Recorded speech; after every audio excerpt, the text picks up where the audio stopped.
सबसे बड़ी बात कि किस प्रकार से पढ़ा जाए, किस प्रकार से मेहनत की जाए। अगले 2 महीनों के अंदर जो नॉर्थ सेट 6.0 होने वाला है उसके अंदर किस प्रकार से सिलेक्शन ही नहीं और रैंक ली जाए, माइनस मार्किंग को कैसे कंट्रोल किया जाए, साथ ही साथ कम समय में ज्यादा प्रोडक्टिव यानी ज्यादा कैसे पढ़ा जाए, किस प्रकार से पढ़ना है, अपने दिन के शेड्यूल को किस प्रकार से बनाना है, उसके बारे में भी बात करने वाला हूं। आप टैलेंट भले ही हो सकते हैं लेकिन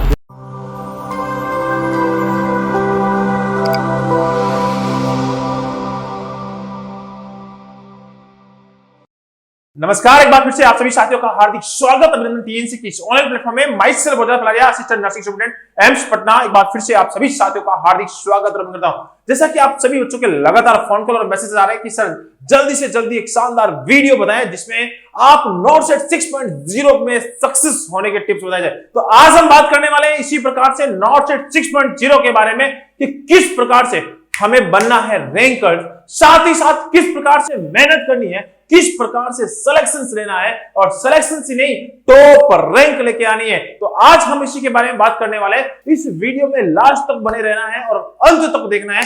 आपको आज ऐसी चीज मिलने वाली है जिसके अंदर आपको बहुत ही जबरदस्त बेनिफिट मिलने वाला है। सबसे बड़ी बात कि किस प्रकार से पढ़ा जाए, किस प्रकार से मेहनत की जाए।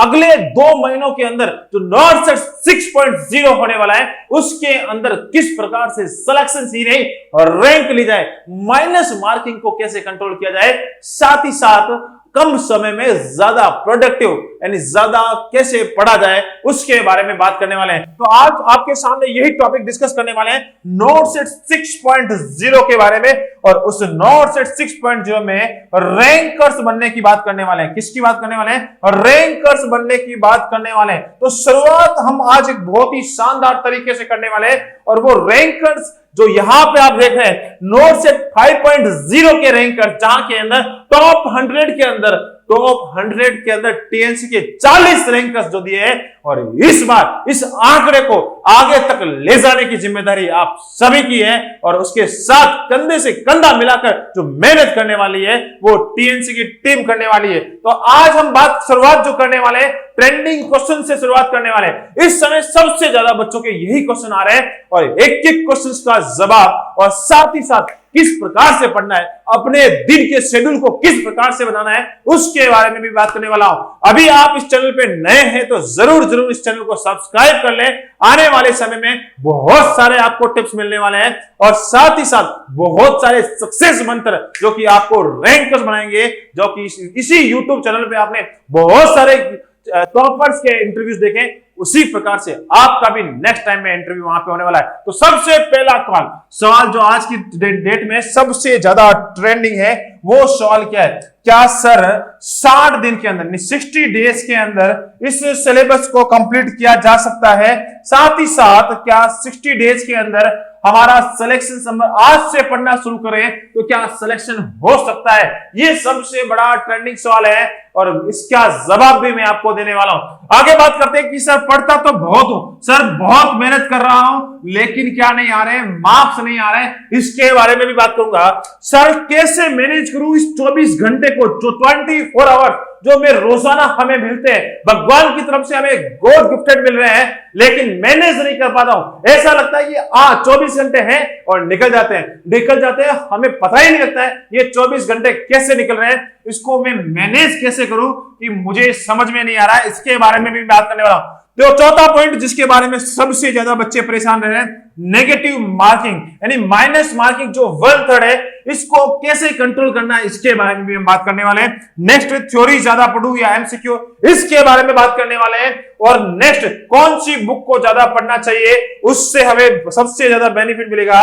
और लास्ट में सबसे बड़ा सवाल कि सर अब क्या पढ़ूं कि मेरा नॉर्थ सेट 6.0 में 100% सिलेक्शन हो जाए, इसके बारे में बात करने वाले हैं। ये ट्रेंडिंग क्वेश्चंस अभी इस समय आपके मन में चल रहे होंगे, आपके मस्तिष्क में बार बार घूम रहे होंगे कि सर हाँ हमें ऐसी चीज बता दी जाए कि जो आने वाले नॉर्थ सेट 6.0 में हमारे लिए सबसे ज्यादा लाभकारी हो, और लाभकारी नहीं एक रैंकर्स बनने में मदद करने वाली है। तो आज के वीडियो में हम यही डिस्कस करेंगे और मैं इस वीडियो में अगर आप लास्ट तक बने रहेंगे तो मैं ताल ठोक के कह रहा हूं कि बहुत ही बड़ा बेनिफिट होता है। हम बात करते हैं पहले क्वेश्चंस की ओर चलते हैं और इस पहले क्वेश्चंस का सॉल्यूशन क्या होगा उससे पहले एक मोटिवेशनल कोट्स के बारे में जरूर बात करेंगे। हमेशा शुरुआत यहीं से होती है, लेकिन आज कोट्स बीच में लेके आया हूं। तो शुरुआत जीत की आस में तो सब लगे हैं यारों, पर इस संघर्ष भरी दौड़ में कोई भी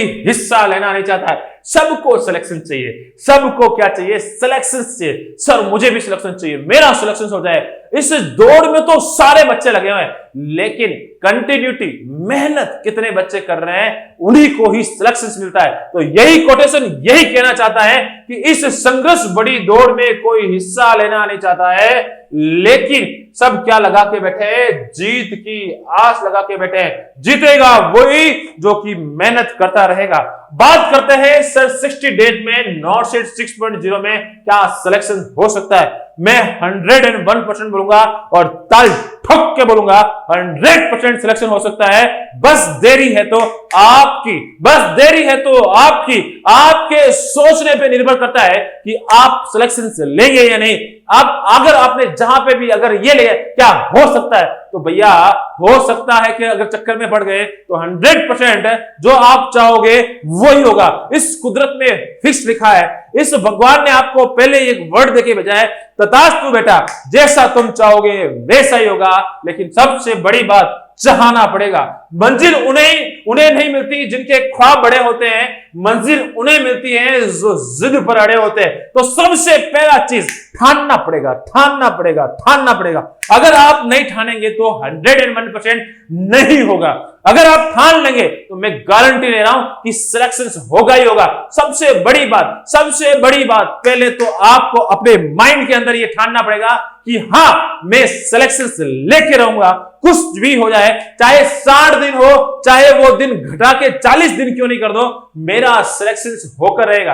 अब आप सोच रहे होंगे कि सर 60 दिन में अपने क्या करूं क्या नहीं करूं, मेरे तो कुछ समझ में नहीं आ रहा, अब मेरा क्या होगा। अरे भैया दिन तो पहले भी थे, लेकिन तुमने उन दिनों को क्या कर दिया? टाइम पास कर दिया। तुमने उन दिनों को सीरियस नहीं लिया।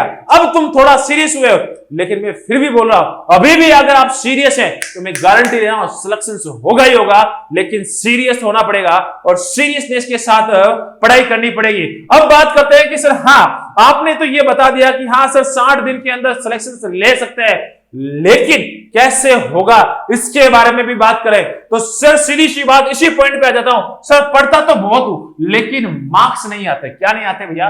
मार्क्स नहीं आते। अब मैं टेस्ट जरूर देता हूं, मेहनत कर रहा, थ्योरी पढ़ रहा हूं, लेकिन मार्क्स नहीं आते। अब मैं यहां से मुद्दे की बात करना चाहूंगा और यह मुद्दे की बात है आपके ऊपर। आज ये दिल खोल के और साथ ही दिमाग खोल के और ये कान तो पूरी तरह से खोल के बैठा, आज अपने आप से मैं क्वेश्चन जो पूछने वाला हूं, अपने आप से पूछना क्या मैं ऐसा कर रहा हूं। अगर हां में जवाब आए तो आपका सिलेक्शन पक्का है, अगर ना में जवाब आए तो समझ जाना कहीं ना कहीं कमी है। अब बात करते हैं सबसे पहली बात, सबसे इसका बड़ा सॉल्यूशन, क्या कंटिन्यूटी में है? आप हमेशा क्या कंटिन्यूटी मेंटेन कर रहे हैं, रोजाना पढ़ रहे हैं या नहीं पढ़ रहे? बहुत सारे बच्चे ऐसे होते हैं कि हाँ सर सिलेक्शन चाहिए। अब मैं उनसे पूछता हूं, भैया तुम रोजाना पढ़ते तो हो, मेहनत तो करते हो, या ऐसे ही?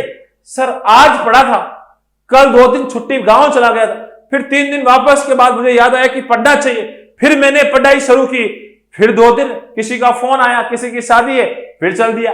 अरे भैया ऐसे सिलेक्शंस नहीं होते। सिलेक्शंस लेने के लिए आपको लगातार मेहनत करना पड़ता है, कंटिन्यूटी के साथ मेहनत करना पड़ता है। एक दिन भी अगर आपने मिस किया तो समझो कि आपकी एब्सेंट लग गई है, और उसको भरपाई करने के लिए आपके 5 दिन खराब होते हैं। अगर 5 दिन खराब होते हैं तो समझ जाइए आप महीने में अगर 10 दिन भी खराब कर रहे हैं तो महीना तो माइनस में चल रहा है। ऐसी गलती कभी नहीं करना है। पढ़ना हमेशा है, कम पढ़ो लेकिन रोजाना पढ़ो, लगातार पढ़ो, कंटिन्यूटी के साथ पढ़ो। डेली प्रैक्टिस कर रहे हैं या नहीं कर रहे? अरे तुम लोग हमेशा, ये सबसे बड़ी गलती, क्या आप डेली प्रैक्टिस कर रहे हैं? सर हाँ टेस्ट सीरीज तो खरीद ली, प्रैक्टिस, अरे सर टेस्ट सबमिट कर देता हूं उसके बाद देता हूं। अरे कभी नहीं होना है सिलेक्शन, कभी नहीं होना है सिलेक्शन। अगर आपको सिलेक्शन लेना है तो डेली प्रैक्टिस करनी पड़ेगी। रोजाना एग्जाम हॉल की तरह प्रैक्टिस करनी पड़ेगी। आपको यही समझ के मेहनत करनी होगी कि मैं हमेशा क्या दे रहा हूं, एग्जाम दे रहा हूं। नॉर्थ सेट का मेरा असली रण आज से ही है, टीएनसी के साथ में रोजाना मेहनत कर रहा हूं। अगर ऐसा सोच के आप एग्जाम देते हैं तो 101% सिलेक्शन होता है। प्रॉपर एक शेड्यूल बनाए, जिंदगी को चलाने के लिए 24 आवर्स का शेड्यूल होना जरूरी है। ऐसा नहीं कि हाँ मुंह उठा के कुछ भी शुरू हो गए, ऐसा करने से भी सफलता नहीं मिलती है। रोजाना सोने से पहले और वापस जो नेक्स्ट दिन आने वाला है टुमारो के बारे में सोचे और एक शेड्यूल बनाए। उस शेड्यूल को पूरा करने के लिए जी जान लगा दे, तभी आपका सपना आप पूरा होता है। लास्ट में बात आती है एक्सपर्ट्स गाइडेंस, जो कि आपको हमेशा टीएनसी हमेशा टेलीग्राम के माध्यम से, वीडियो के माध्यम से हमेशा देती है। तो 101% सिलेक्शन हो रहा है। सर 24 आवर्स को कैसे मैनेज करूं, उसके बारे में भी मुझे बता दीजिए, इसके बारे में भी बात करने वाले हैं। तो ये बहुत ही जबरदस्त बात है। बहुत बच्चे ऐसे होते हैं, सर पढ़ना तो है, लेकिन पढ़ना क्या है, कैसे पढ़ना है और कैसे सिलेक्शंस लेना है, उसके बारे में बात नहीं करते। हाँ, बस पढ़ते रहने से सिलेक्शन ना तो किसी का हुआ है ना किसी का होगा। एक क्रिकेट बच्चा गली में भी खेलता तो वो भी है ना, हमेशा खेलता है, हमेशा अच्छे शॉट मारता है, बहुत शानदार शॉट मारता है, बहुत सारी चीजें करता है।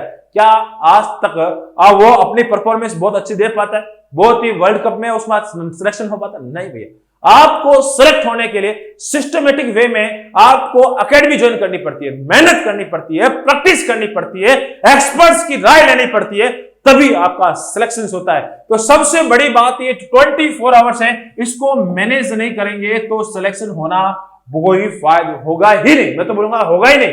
24 आवर्स को प्रॉपर तरीके से मैनेज करना बहुत ही ज्यादा जरूरी है। सर कैसे मैनेज करें? तो भैया अब आपके 60 डेज के लिए अगर आपको मेहनत करना है, अगर आपको 60 डेज में सिलेक्शंस लेना है, तो लगभग अगर मैं बात करूं तो 10 घंटे तो पढ़ना ही पड़ेगा, तभी जाके आप बेड़ा का पार कर पाओगे। यानी 600 आवर्स तक को आपको अपने आप को झोंकना पड़ेगा, मेहनत करनी पड़ेगी। बिना मेहनत के ये नैया पार नहीं होने वाली है। तो 60 दिन तक आप इतना तो जरूर पढ़े। और कुछ बच्चे ऐसा सोच रहे, सर मेरे पास तो ड्यूटी भी करनी पड़ती है, 10 घंटे तो है ही नहीं। अरे भाई 10 घंटे नहीं है, जितने घंटे तेरे पास है उतने घंटे तो तू ईमानदारी से पढ़ और कंटिन्यूटी पढ़। ऐसा नहीं कि आज पढ़ लिया बस, एक घंटे का हिसाब होना चाहिए, तभी आपकी जिंदगी बेड़ा पार होने वाली है, नहीं तो कुछ भी नहीं होने वाला है। अब बात करते हैं कि सर किस पैटर्न में पढ़ना चाहिए। तो मैं तो यही बोलूंगा 20% आपको थ्योरी पढ़नी चाहिए, साथ ही साथ 80% अब एमसीक्यू पढ़ने का समय आ गया है। इस समय थ्योरी ज्यादा पे अगर आप फोकस करते हैं तो नॉर्थ सेट 6.0 को भूल जाए, 7.0 की तैयारी अभी से शुरू कर दे। अगर आपको थ्योरी पे अभी भी स्टिक रहना है तो नेक्स्ट नॉर्थ सेट की तैयारी करें 7.0 की। 6.0 की तैयारी करने के लिए इस समय सबसे ज्यादा अब आपको थ्योरी के साथ एमसीक्यू प्रैक्टिस करने का समय आ चुका है। ज्यादा से ज्यादा एमसीक्यू प्रैक्टिस करेंगे तभी आपका बेड़ा पार होने वाला है। तो सर बता दीजिए किस वे में एमसीक्यू की तैयारी करें जिससे हमारा बेड़ा पार हो जाए और आने वाले समय में हम रैंकर्स बनके दिखाएं। तो मैं तो आपको कहूंगा कि आपने 24 घंटे को यानी 24 आवर्स में से मैंने आपको बताया है अप्रोक्सीमेट 10 घंटे आपको मेहनत करना ही होगा। अगर कोई बच्चा 10 घंटे भी नहीं कर रहा है, उससे भी कम मेहनत कर रहा है, तो वो अपने इस क्राइटेरिया के अंदर अपनी जो स्टडी को बांट सकता है, जिससे उसको बहुत ही जबरदस्त बेनिफिट मिलेगा। तो सबसे पहला पार्ट, इसको ए पार्ट बोल सकते हैं, बी पार्ट बोल सकते हैं, सी और डी पार्ट के अंदर आप अपनी स्टडी को डिवाइड कर सकते हैं। यानी 4 भागों के अंदर आपको अपने जो स्टडी है उसको डिवाइड करके पढ़ना है और एक छोटे छोटे टारगेट बनाने हैं और हर एक टारगेट के ऊपर फोकस करना है। बड़ा सा टारगेट नहीं लेना है कि 60 दिन की स्टडी में मैं ये कर दूंगा वो कर दूंगा। अरे भैया वो तो बड़ा सा प्लान बनाया है, 60 दिन का प्लान है, लेकिन उस प्लान को डे बाय डे के हिसाब से इंप्लीमेंट करेगा तभी सफलता मिलेगी। नहीं तो ऐसा नहीं कि हाँ बड़ा सा प्लान बना के रख दिया, बड़ा सा ख्वाब देख के रख लिया, लेकिन कर कुछ नहीं रहा है, बस रोजाना अरे कल पढ़ूंगा सर, आज का दिन तो चला गया, कल पढ़ूंगा, ना तो कल आया है ना आने वाला है, हमेशा कल हमेशा ही रहता है। अब कल कल करते जाओ, जिंदगी में कल ही चलता रहेगा। और नॉर्थ सेट भी बोलेगा बेटा कल सिलेक्शन हो जाएगा, कल सिलेक्शन हो जाएगा,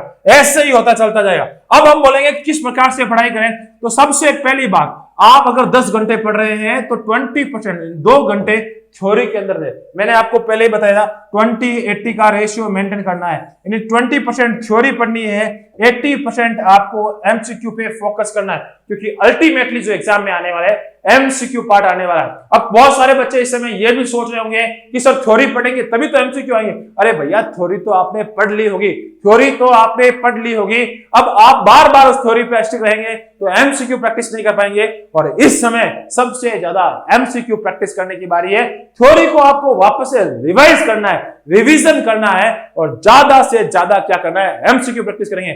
जितनी ज्यादा एमसीक्यू प्रैक्टिस होगी उतनी ज्यादा आपकी थ्योरी ऑटोमेटिकली स्ट्रांग हो जाएगी। तो इसलिए 20% अपार्ट आपको क्या करना है, थ्योरी का देना है। अरे सर अगले 2 घंटे में मैं क्या करूं, ये पहला आपका स्कोर हो गया, पहला आपका फर्स्ट टारगेट हो गया, आज के दिन का पहला टारगेट, यानी मैं आज 2 घंटे यानी 20% समय थ्योरी को देने वाला हूं, और अगला समय जो नेक्स्ट 2 घंटे हैं वो किसको देने वाला हूं, भैया मैं बेसिक चीज पढ़ूंगा। भैया ये सबसे बड़ी गलती कर देते हैं बच्चे को ऐसा लगता है कि मुझे बेसिक तो बहुत आता है, मैंने ये बुक्स 5 बार पढ़ ली, मैंने ये बुक 6 बार पढ़ ली, अरे सर अब तो मुझे पूरी बुक आती है। हमेशा याद रखना, ये गलती कभी भी मत करना कि उस बुक को अगर आपने 5 बार पढ़ लिया है तो फिर से पढ़ना शुरू कर दो, 6 बार हो गया है तो 7वीं बार, 7 बार हो गया है तो 8वीं बार, हमेशा उस बुक के टच में रहे, जिससे आपका सिलेक्शन सुनिश्चित होता है। जब तक सिलेक्शन नहीं हो जाता है, कंटिन्यूटी के साथ बेसिक बुकों को भी हमेशा साथ में लेके चले।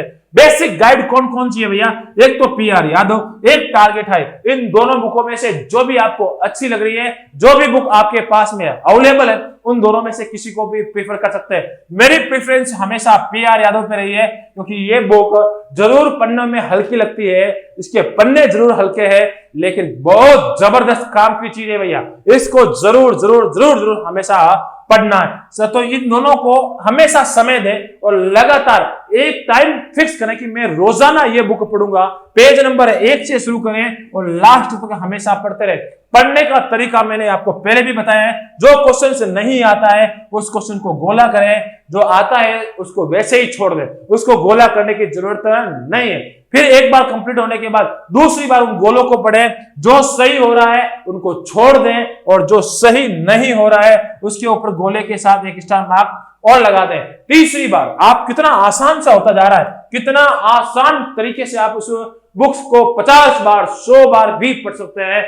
अब आप सोचोगे सर ये कैसे पॉसिबल है, ये भी पॉसिबल है, इसके बारे में बात करूंगा। सबसे पहले आपने बुक पढ़ी है, उस बुक के अंदर जो क्वेश्चंस आपको नहीं आता है उस क्वेश्चन को गोला करें, उस क्वेश्चन को गोला करें, उस क्वेश्चन को गोला करें, और वो आप कंटिन्यूटी के साथ पढ़ते हैं। अब आप जब दूसरी बार पढ़ रहे हैं तो अगर सिर्फ इन गोले गोले को पढ़े, क्या पढ़े, सिर्फ इन गोले गोले को पढ़े, और गोले में से जो क्वेश्चन फिर से गलत हो जा रहा है, मान लो 1 नंबर क्वेश्चन गलत हुआ था, 7 नंबर क्वेश्चन गलत हुआ था, अब वापस से मैंने 1 नंबर और 7 नंबर को पढ़ा, 1 नंबर सही हो गया और 7 नंबर मेरा गलत हो गया है, तो उसके ऊपर 1 स्टार मार्क और लगा दे, और फिर से उस क्वेश्चन के सारे गोले पढ़े।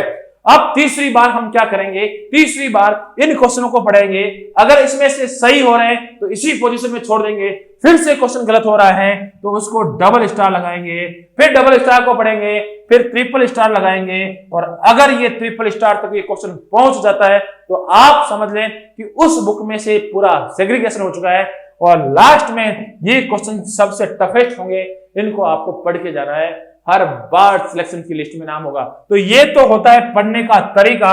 और तीसरी बात, अब बात करते हैं तीसरी बात, सर एक पार्ट हमारा कंप्लीट हुआ, दूसरा पार्ट हमारा कंप्लीट हुआ, तीसरा पार्ट भी बता दीजिए किस प्रकार से पढ़ा जाए। तीसरे पार्ट की हम बात करें तो करना क्या है, एनक्लेक्स के क्वेश्चंस को निकालना है। ये सारी चीजें प्रीलिम्स के लिए काम करेगी, ये चीजें मेंस के लिए काम करेगी। मेंस निकालना अल्टीमेटली बहुत ही ज्यादा जरूरी हो जाता है, इसलिए हमेशा एनक्लेक्स एमसीक्यू निकालें। बहुत सारे बच्चे ऐसे सोचते हैं कि हाँ सर निकालेंगे निकालेंगे निकालेंगे, भैया समय नहीं है, पहले प्रीलिम्स तो निकालें उसके बाद मेंस भी निकाल लेंगे सर। अरे भैया समय नहीं है, 20 दिन का समय मिलेगा, 20 दिन में तुम कुछ भी नहीं कर सकते, 20 दिन में तुम कुछ भी नहीं कर सकते। इसलिए अभी से प्रीलिम्स के साथ साथ मेंस की तैयारी भी करना बहुत ही ज्यादा जरूरी है। मेंस की तैयारी कहां से करें, तो मेंस की तैयारी मॉसबी और साउंडर्स 2 बुक एनक्लेक्स की है, उन दोनों के एमसीक्यू हमेशा निकालते रहे, और इससे भी ज्यादा और जल्दी से जल्दी बहुत ही आसान भाषा के अंदर टीएनसी ने आपके लिए यूट्यूब पे फ्री ऑफ कॉस्ट इसी चैनल पे एडवांस सीरीज चल रही है, जिसमें हम लोग पूरी की पूरी मौसमी को आपको सॉल्यूशन करवा रहे हैं, बहुत ही शानदार कंटेंट के साथ। एक बार मैं गारंटी लेता हूं, एक बार जिस बच्चे ने उस कंटेंट को देख लिया, मौसमी उसकी चुटकियों पे हो जाएगी और वो मौसमी को इस प्रकार से समझेगा कि मैं यार कुछ भी नहीं, मैं पीआर यादव पढ़ रहा, मेरे लिए तो मौसमी बहुत ही आसान हो गई है। लेकिन भैया फिर से वही बात, कहने से कुछ नहीं, करना पड़ेगा। क्या करना पड़ेगा? करना पड़ेगा, मेहनत करना पड़ेगा, तभी जाके सिलेक्शन होंगे। तो ये एडवांस सीरीज आपके लिए फ्री ऑफ कॉस्ट है और वहां जाके आप मेहनत कर सकते हैं। तो आपका 20% समय यहाँ पे, 20% यहाँ पे,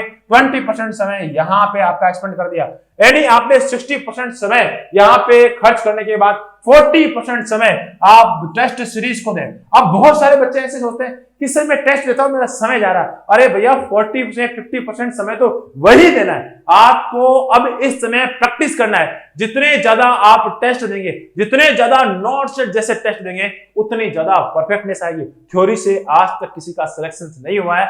सबसे ज्यादा सिलेक्शन उन बच्चों का होता है जिन्होंने सबसे ज्यादा एमसीक्यू प्रैक्टिस कर रखी है, और एमसीक्यू प्रैक्टिस भी बहुत ही अच्छी तरीके से करनी है। ऐसा नहीं यहां उठा के कहीं से शुरू हो गए, जहां एमसीक्यू व्हाट्सएप ग्रुप में दिख रहे हैं वहीं से शुरू हो गए। अरे भैया ऐसे नहीं होता है। एक एक्सपर्ट गाइडेंस के साथ एमसीक्यू सॉल्यूशन करने पड़ते हैं, और वो एमसीक्यू सॉल्यूशन करवा रही है टीएनसी की टेस्ट सीरीज। सबसे पहले आपको टेस्ट देना है, प्रीलिम्स का भी एक पैटर्न देना है, मेंस का भी देना है, सब्जेक्ट, जो कि टीएनसी हमेशा पर डे आपको 3 टेस्ट करवा रही है, और उन टेस्ट को जरूर अटेम्प्ट करना है। और साथ ही साथ आपको क्या करना है, उन टेस्ट में जो क्वेश्चंस गलत हो रहे हैं उनकी क्या बनानी है, मिस्टेक बुक बनानी। क्या बनानी है? मिस्टेक बुक बनानी है। उस क्वेश्चन के अंदर एक पॉइंट हेडिंग डाला है कि सर इस क्वेश्चन के अंदर ये पूछा था, ऑप्शन ये था और उसके अंदर आंसर ये था। ऐसा नहीं कि पूरा क्वेश्चन लिखना है, ना, एक लाइन के अंदर उसकी सारांश बना ले, जिससे उसको पढ़ने के बाद फिर से आपको वो सारा का सारा डाटा एकदम से क्या हो जाए और रिफ्रेश हो जाए, जिससे आपको बहुत ही बड़ा बेनिफिट मिलने वाला है। अब आप बात करेंगे कि सर हाँ, ये सारी चीजें मुझे समझ में आने के बाद, अब क्या करना चाहिए? ये सारी चीजें करने के बाद आपको सबसे बड़ा बेनिफिट ये निकल के आएगा कि आपका टाइम मैनेजमेंट होगा। सबसे बड़ा टाइम मैनेजमेंट। आप सुबह उठे, आपने एक शेड्यूल बनाया। क्या बनाया? एक शेड्यूल बनाया। उसमें आपने पहले उठते ही बोले कि सर मुझे ए पार्ट पूरा करना है, 20% यानी 2 घंटे में क्या पढ़ने वाला हूं? थ्योरी रिवाइज करने वाला हूं। क्या करने वाला हूं भैया? 2 घंटे तक थ्योरी रिवाइज करने वाला हूं। 2 घंटे तक यानी 20% समय में मैं बेसिक बुक को देने वाला हूं। क्या करने वाला हूं भैया? बेसिक बुक को देने वाला हूं, और इस बेसिक बुक में भी पीआर यादव को पढ़ने वाला हूं। अगर बात करें नेक्स्ट 20% टाइम किसको देने वाला हूं? सर की एडवांस जो सीरीज चल रही है, जो कि एडवांस सीरीज में मौसमी सॉल्यूशन हो रहा है, उसको दूंगा, जिससे मेरा बेड़ा पार हो जाए। उसको आपको लगातार देखना है। अब बात करें नेक्स्ट समय किसको देना है? 40% समय टेस्ट सीरीज को दूंगा, यानी किसको? टीएनसी की टेस्ट सीरीज को देने वाला हूं, और उसके अंदर में सारे क्वेश्चन सोल्व करूंगा। साथ ही साथ में क्या बनाने वाला हूं? मिस्टेक बुक बनाने वाला हूं। अगर यही पॉलिसी, यही शेड्यूल आपने फॉलो किया, तो मैं गारंटी के साथ बोल रहा हूं अगले रैंकर्स आप बनने वाले हैं, और नेक्स्ट इंटरव्यू मेरा आपके साथ होने वाला है। यही सबसे बड़ा और रामबाण होने वाला है। तो आज हमने इन सब के बारे में बातचीत किया, और इस बातचीत के अंदर ये मैंने आपको बताया कि एडवांस सीरीज के अभी तक 97 क्लासेस हो चुकी है, और 970 मौसमी के क्वेश्चन हमने यहाँ पे आपको पूरे तरीके से, सिस्टमेटिक तरीके से आपको सॉल्व करवाए। जरूर देखें।